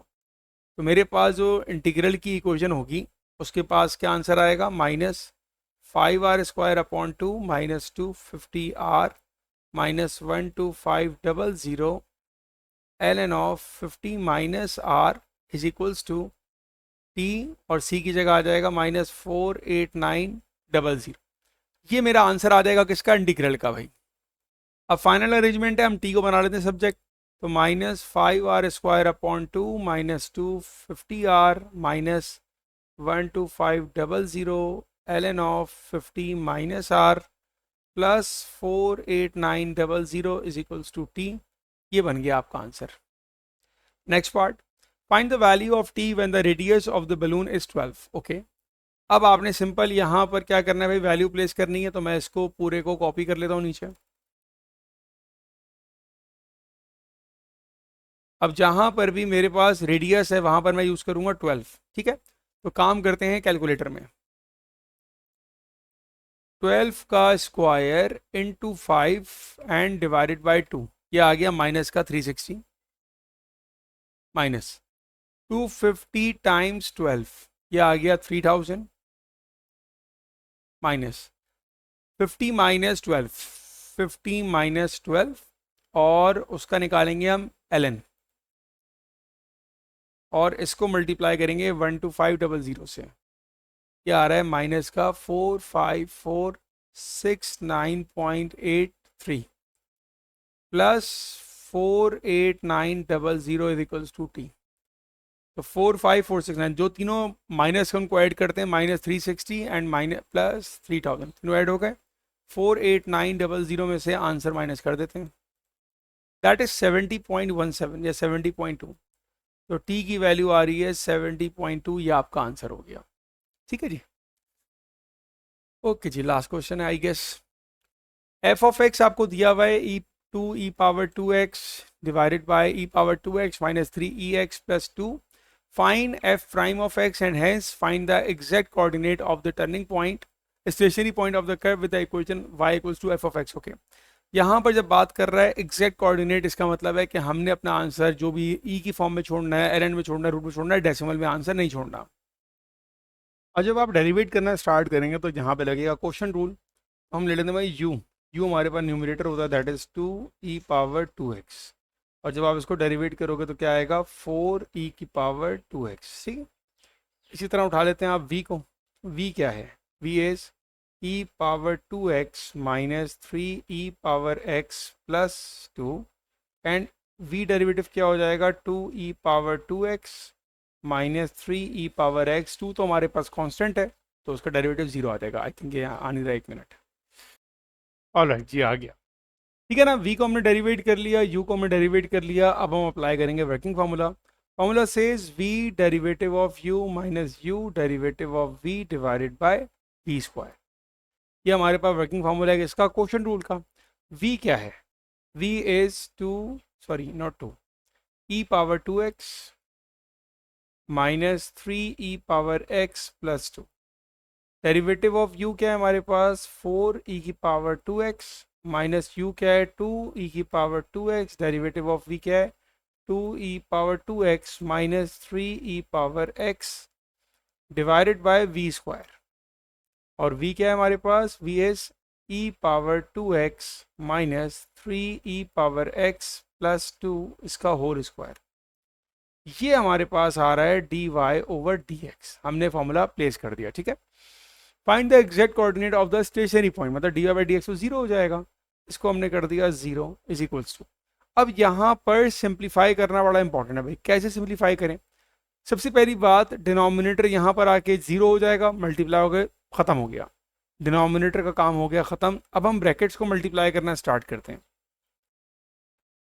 चलें जी, जब ये 4 e पावर 2x मल्टीप्लाई होगा e पावर 2x से, तो ये क्या हो जाएगा, ये हो जाएगा 4 e power 4x, 2x plus 2x 4x हो जाएगा, माइनस 4 3 ज़ार 12 e की power 2x plus x 3x हो जाएगा, प्लस 4 2 ज़ार 8 e की पावर 2x माइनस 2 2 ज़ार 4 e की पावर 2x 2x 4x हो जाएगा, माइनस माइनस प्लस 2 3 ज़ार 6 e की पावर 3x हो जाएगा। डिनोमिनेटर जाके हमारा हो चुका है 0। अब हमारे पास कैंसिल कौन हुआ, 4e4x हो गया cancel.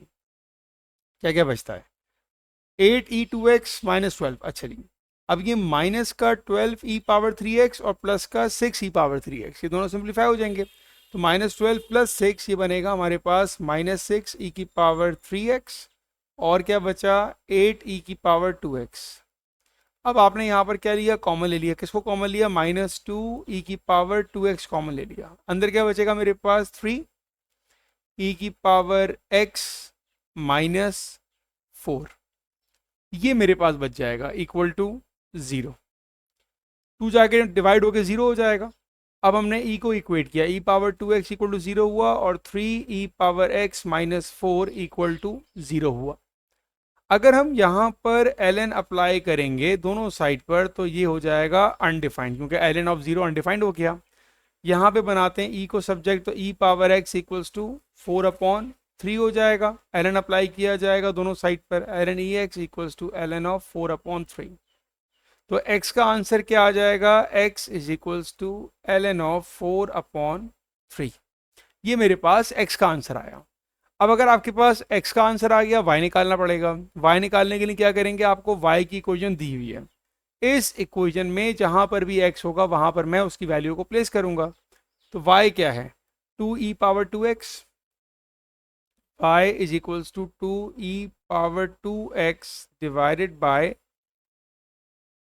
2e power 2x divided by e power 2x, e power 2x minus 3e power x plus 2, यही है।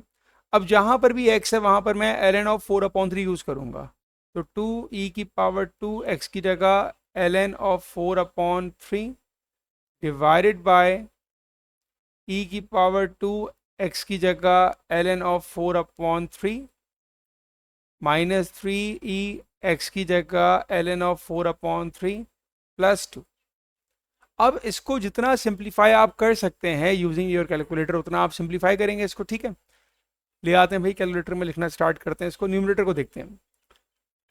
ln 4/3 क्या है भाई, ln ऑफ 4 डिवाइडेड बाई 3, ये मल्टीप्लाई हो रहा है किससे, 2 से, और इस पर होल, ये किसकी पावर है, ये e की पावर बन गई, तो इसको मल्टीप्लाई कर दिया 2 से, तो न्यूमरेटर मेरे पास आ गया 32/9, 32/9 न्यूमरेटर आ गया, ठीक है ना।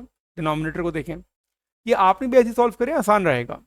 4/3, अब ये क्या ले रहा हूँ मैं, ये मैं ले रहा हूँ उसको भाई, 4/3 लिया, इसको लेंगे ln के साथ, ln ऑफ 4/3, ये आ गया। ये मल्टीप्लाई किससे हो रहा है, ये मल्टीप्लाई हो रहा है 2 से, इसको मल्टीप्लाई किया 2 से, और ये सब ई की पावर बन गया, ये सब ई की पावर में, ये आ गया भाई 16/9 minus ln of 4/3, ln of 4 divided by 3, ये किससे मल्टीप्लाई हो रहा है, ये किसी से मल्टीप्लाई हो रहा है, 3 ई की पावर है, ई की पावर आंसर, और ये मल्टीप्लाई हो रहा है 3 से, ये आ गया भाई 4 प्लस 2 अपनी जगह। अब इसको सिंप्लीफाई करते हैं, 16/9 -4 + 2 इज -2, ये आ गया मेरा डिनोमिनेटर। तो मेरे पास न्यूमरेटर क्या है 32/9 और डिनोमिनेटर क्या है -2/9, 9 9 cancel, 32/2 is -16, so y is -16 and x is ln 4/3। निकालना क्या था, find the exact coordinate form में लिखना है आपको आंसर। तो आपका आंसर कैसे लिखा जाएगा, ln ऑफ 4/3 -16, कोऑर्डिनेट फॉर्म में आपको आंसर देना है, ये आपका आंसर आ गया। B. Use substitution u equal to e power x and partial fraction to find the exact value of integral from ln3 to ln5. Give your answer in the form of ln a. Okay. Question ज़्यादा मुश्किल नहीं है, आसान सवाल है। करना क्या है, सबसे पहले आपका एफ ऑफ एक्स क्या था, आई थिंक मैंने इसको कॉपी किया हुआ है एफ ऑफ एक्स को। ये हमारे पास मेरा एफ ऑफ एक्स फंक्शन आ गया, ठीक है। अब आपको यहाँ पर सपोजिशन करनी है, तो आपने तमाम एक्स की जगह यू को लेकर आना है, ठीक है। गिवन क्या है, गिवन है भाई हमारे पास कि u बराबर है ई पावर एक्स के। डेरिवेट करते हैं, du/dx is equals to e power x. dx को बनाएंगे subject, du/e x equals to dx, और e पावर x बराबर किसके, u के ना। ये हमारे पास dx आ गया इन टर्म्स ऑफ u, पहला काम हो गया। दूसरा काम मैं तो आपको रिकमेंड करता हूँ कि आप यहीं पे लिमिट्स निकाल लीजिएगा, ठीक है ना। क्यों निकालनी पड़ेंगी, देखें आपके पास जो वैल्यू है ये तो x की है, और क्वेश्चन हमारा आ रहा है u की फॉर्म में। तो हमारे पास दो साइड होंगे ना, एक लोअर साइड होगा और एक अपर साइड होगा, लोअर लिमिट अपर लिमिट, ठीक है। लोअर लिमिट क्या है हमारे पास, ln3, मतलब जब x की वैल्यू ln3 थी और जब x की वैल्यू ln5 थी। सपोजिशन क्या है, सपोजिशन है u is equals to e power x, तो u is equals to e power ln3 and u is equals to e power ln5। तो लोअर लिमिट आ गई आपके पास 3 और अपर लिमिट आ गई आपके पास 5। ये काम तो हो गया, लिमिट्स आ गई और आपने डेरिवेट कर दिया। अब आए मेन क्वेश्चन पर। अब अपने क्वेश्चन पे जहाँ पर भी हमारे पास x होगा, वहाँ ई पावर x है, वहाँ पर हम u स्टार्ट करेंगे। तो ये आ जाएगा 2u² divided by u² minus 3u plus 2 into dx। ये dx कहाँ से आ रहा है, ये यहाँ से आ रहा है, 2u² ओवर, यहाँ पर मिडिल टर्म कर सकते हैं हम लोग, ये बन जाएगा u² minus 2u minus u plus 2, और dx की जगह जो हमने बनाया है सब्जेक्ट वो क्या आ गया, du/u। यहाँ तक सिंप्लीफाई कर दिया। अच्छा अब क्या करेंगे, हमारे पास न्यूमरेटर में u² और u हो जाएगा कैंसिल, तो अब हमारे पास लेफ्ट ओवर क्या बचा, यहाँ पर आया 2u du divided by denominator में क्या है हमारे पास, कॉमन निकाल लेते हैं, ये आ जाएगा u minus 2 minus 1 u minus 2। So what we got 2u times du divided by u minus 2 and u minus 1। अब हमने इसको करना है integrate, but keep in mind कि हम इसको सॉल्व नहीं कर सकते। अब हमें यहाँ पर जाना पड़ेगा पार्शियल फ्रैक्शन की तरफ, ठीक है। तो इस पूरे को अब हम सिंप्लीफाई करते हैं पार्शियल फ्रैक्शन से। तो अब हमारे पास लेट्स सपोज मैंने कह दिया भाई ये हमारी इक्वेशन ए है, ठीक है। अब आइए पार्शियल के ऊपर, तो पार्शियल पे मैं ले रहा हूँ u divided by u minus 2 times u minus 1 is equals to a divided by u minus 2 plus b divided by u minus 1। अब सिंप्लीफाई करेंगे इसको, so u is equals to a times u minus 1 plus b time u minus 2। u को हम ले लेते हैं पहले 1, जब हमने u की जगह 1 लिया तो ये तो 0 हो जाएगा, वो बचेगा b 1 माइनस 2 माइनस 1, तो b का आंसर तो आ गया -1, ठीक है। अब हम u की जगह ले लेते हैं, लेट सपोज हम ले लेते हैं u की जगह अब 2, तो ये बनेगा 2 is equals to a, 2 minus 1 is 1, और b तो 0 हो जाएगा, तो a आपके पास आ गया 2 और b आपके पास आ गया 1। a और b आने के बाद हम क्या करेंगे, हम अपने प्लेस करेंगे इस फॉर्म में, ठीक है ना। ये क्या आ जाएगा, ए को जब हम प्लेस करेंगे, लेट सपोज मैं कह दूं कि यार ये वाली इक्वेशन ए है, इक्वेशन ए में आते हैं, तो ये हो जाएगा हमारे पास a divided by u minus two plus b divided by u minus one. ठीक है, a की जगह 2 divided by u minus two, b की जगह b तो माइनस वन है ना हमारे पास, b माइनस वन है। ठीक है, तो जब माइनस वन है तो यहाँ पे मैंने लिख दिया minus one divided by u minus one. अच्छा, कीप इन माइंड कि हमारे पास यहाँ पे 2 भी था, इसको हमने यहाँ पे कंसीडर नहीं किया था, तो खाली पार्शल कर रहे थे, तो 2 जो होगा वो हमारे पास बाहर चलेगा, ये सब 2 बाहर चलता रहेगा। ठीक है जी, और हमने इसको करना है इंटीग्रेट, और इंटीग्रेट की हम लिमिट्स निकाल चुके थे फ्रॉम 3 to 5। ये हमारा क्वेश्चन यहाँ से चलेगा इंटीग्रेशन के ऊपर। ठीक है, चलें जी, ये वाला 2 बाहर रहेगा, 2 2 जार 4 कर लेते हैं इसको हम लोग। जब आपने इसको इंटीग्रेट किया, अच्छा 2 2 जार 4 अगर मैं कर रहा हूँ तो मैंने 2 को मल्टीप्लाई कर दिया। ठीक है, जब मैंने इसको इंटीग्रेट किया, I got ln of u minus two ln of u minus one. Integrate कर दिया, ln आएगा हमारे पास, और लिमिट्स क्या हैं, लिमिट्स हमारे पास हैं फ्रॉम 3 to 5।